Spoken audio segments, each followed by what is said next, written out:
हाय नमस्कार दोस्तों, आज हम करने वाले हैं रीजनिंग का एक बहुत ही अच्छा chapter that is blood relation. Blood relation से काफी सारे क्वेश्चन अलग अलग एग्जामिनेशन में पूछे जाते हैं। तो पहले हम स्टार्ट करेंगे कुछ बेसिक्स, और बेसिक्स में कुछ चीजें जो मैं आपको बताने वाला हूं आपको लास्ट मोमेंट तक याद में रखना है। तो ब्लड रिलेशन में कभी कोई भी क्वेश्चन अगर शुरू होता है तो वो पहले जेंडर से शुरू होता है, और आपको पता है कि जेंडर क्या हो सकता है, या तो वो एक फीमेल हो सकती है और या फिर वो क्या हो सकता है, एक मेल हो सकता है।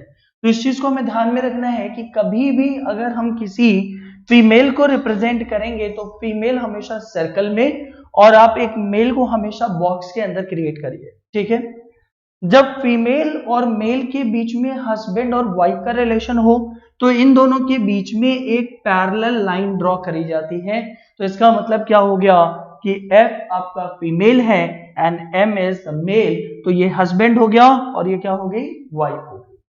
फॉर एन इंस्टेंस कि अब इनके दो बच्चे होते हैं A और B, और मैं बोलता हूं that A is son and B is daughter. तो किसी एक जनरेशन से दूसरी जनरेशन में आने के लिए ऊपर से नीचे एक एरो ड्रॉ करा जाता है, और मैंने क्या बोला, इनके एक सन है और एक डॉटर है। So A is son and B is daughter.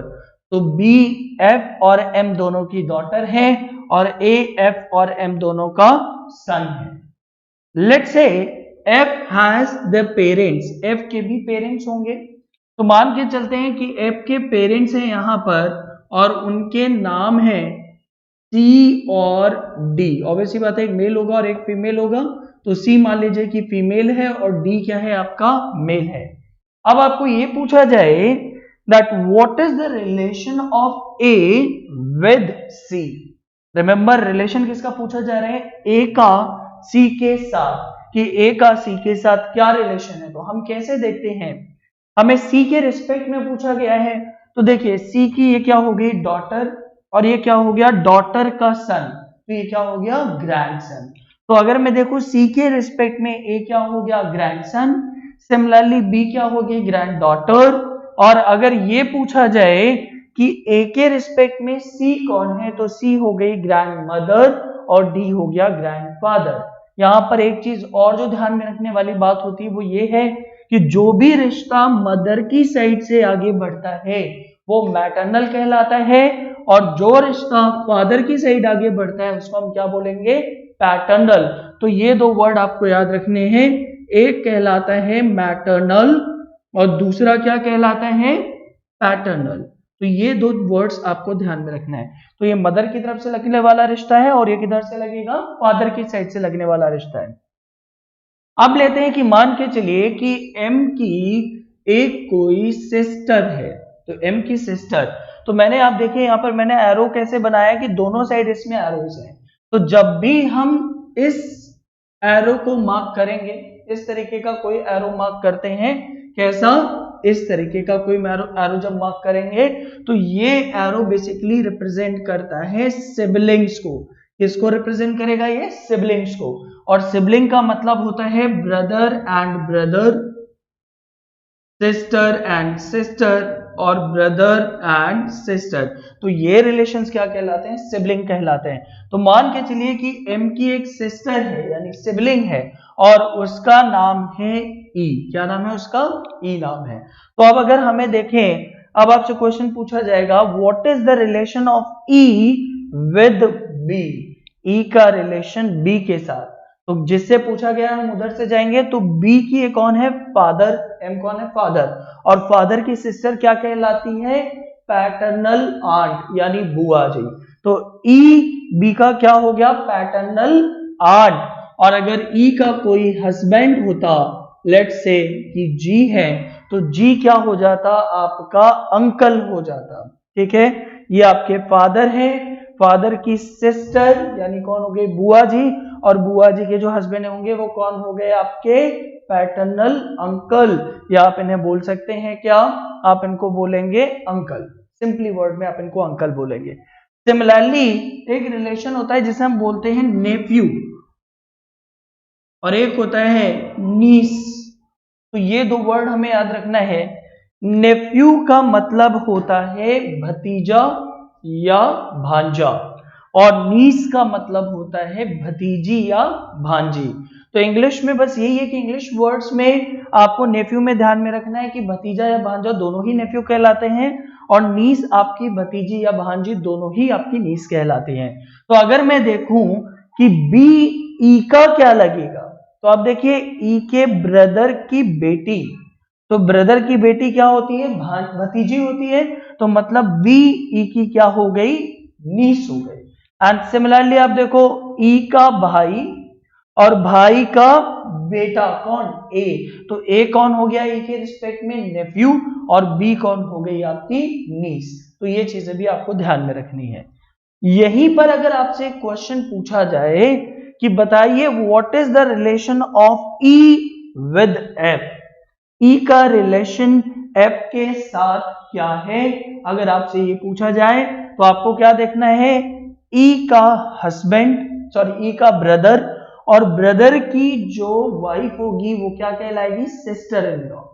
तो एक पक्ष होता है फैमिली, एक होती है जो कि ग्रूम की साइड से होगा और एक होगी आपकी ब्राइड के साइड का। तो दोनों के साइड की जो फैमिलीज होती है उनके बीच में रिलेशन होता है इन लॉज का। तो ये ध्यान में रखना है कि ई एफ की सिस्टर इन लॉ है और एफ ई का सिस्टर इन लॉ है, तो दोनों ही एक दूसरे के क्या कहलाएंगे, सिस्टर इन लॉज कहलाएंगे।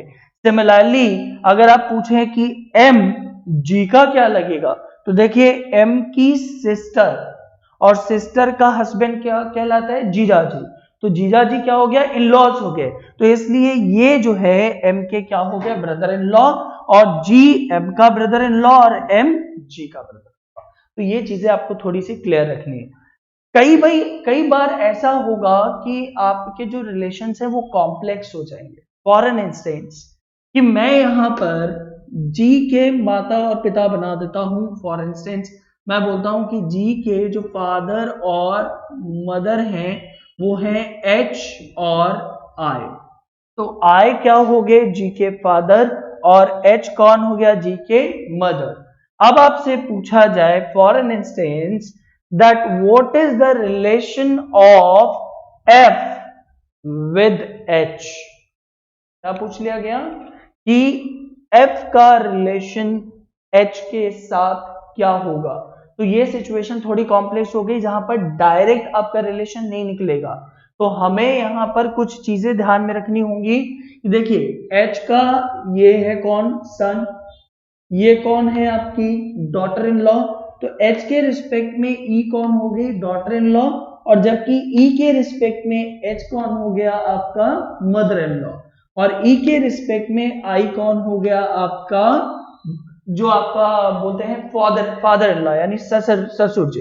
तो E के रिस्पेक्ट में ये आपके फादर इन लॉ है और E के रिस्पेक्ट में ये कौन है, आपकी मदर इन लॉ है। तो आगे का रिलेशन फिगर आउट कर पाना थोड़ा डिफिकल्ट हो जाता है। तो इस केस में हम हमेशा कुछ चीजें ध्यान में रखेंगे, जैसे इस जनरेशन को हम बोलेंगे फर्स्ट जनरेशन, जो इस रो पे आ रही है इसको हम क्या बोलेंगे, फर्स्ट जनरेशन। इस जनरेशन को हम बोलेंगे सेकंड जनरेशन, और ये वाली जो जनरेशन होगी इसको हम क्या बोलेंगे, थर्ड जनरेशन। जो मजेदार बात है वो ये है कि जब रिलेशन नहीं निकल रहा हो आपसे डायरेक्ट, तो आप ध्यान में रखेंगे कि फर्स्ट और थर्ड के बीच में जो रिलेशन बनता है वो हमेशा क्या होगा, ग्रैंड होगा। क्या होगा, ग्रैंड। तो अगर आप सी के रिस्पेक्ट में ए और बी की बात करें तो ये क्या हो सकते हैं, ग्रैंडसन या ग्रैंड डॉटर। और अगर इनके दो बच्चे होते लेट्स से जे और के, तो ये क्या हो जाते, आप देखिए ग्रैंड नीस या ग्रैंड नेफ्यू, जो भी उनका जेंडर होगा। और अगर आपको ग्रैंड नीस या ग्रैंड नेफ्यू नहीं दिया तो ग्रैंडसन या ग्रैंड डॉटर ही होगा। तो बट ये चीज हमें ध्यान में रखना है कि ऑप्शन में अगर फर्स्ट और थर्ड जनरेशन के बीच का गैप पूछा गया है तो उस ऑप्शन का जो करेक्ट आंसर होगा उसके पहले क्या लगा होगा, ग्रैंड लगा होगा। जबकि सेकेंड जनरेशन वाले में कौन कौन आ जाएगा, आप अपने से समझिए कि सेकेंड जनरेशन में लेट्स से अगर मैं आपको थर्ड जनरेशन में रख लेता हूं तो मेरे पापा आएंगे, मेरी मदर आएंगी, मेरे अंकल आएंगे, मेरी आंट आएंगी। तो ये सारे लोग कहां पर आ जाते हैं, आपके फादर मदर अंकल और आंट, ये सारे के सारे लोग कहां पर आ जाएंगे, आपके सेकेंड जनरेशन में आएंगे। तो ये कुछ रिश्ते आपको कंप्लीटली समझ में आने चाहिए। तो आपने जो कुछ चीजें समझनी है, कुछ सिंबल्स, पहला सिंबल जो मैंने आज आपको सिखाया वो था 2 पैरेलल रोज। तो ये किसको रिप्रेजेंट करेगा? हस्बैंड एंड वाइफ को। जब हम 2 साइड एरो लगाएंगे तो ये किसको रिप्रेजेंट करता है? सिबलिंग्स को। ठीक है, तो इस चीज को आपको ध्यान में रखना है। और जब ऊपर से एक जनरेशन से नीचे वाली जनरेशन में आएंगे तो अप टू डाउन हम एक एरो मार्क करेंगे। क्या ये चीजें आपको क्लियर हैं? ठीक है, तो अब हम थोड़ा सा आगे बढ़ते हैं। आप ये सारी चीजें नोट करते जाइए and if you are watching this particular video तो आप इसको पॉज करने की फैसिलिटी, आप उसको पॉज करके आप ये सारी चीजें एक बार दोबारा से समझिए। ठीक है, क्लियर? चलिए आगे बढ़ते हैं। आगे आपको कुछ चीजें और भी समझनी होंगी ब्लड रिलेशन के अंदर। ब्लड रिलेशन जो ये चैप्टर है बड़ा ही इंटरेस्टिंग सा चैप्टर हो जाता है और इसमें कई सारी आपको नई नई चीजें सीखने को बार बार मिलेंगे।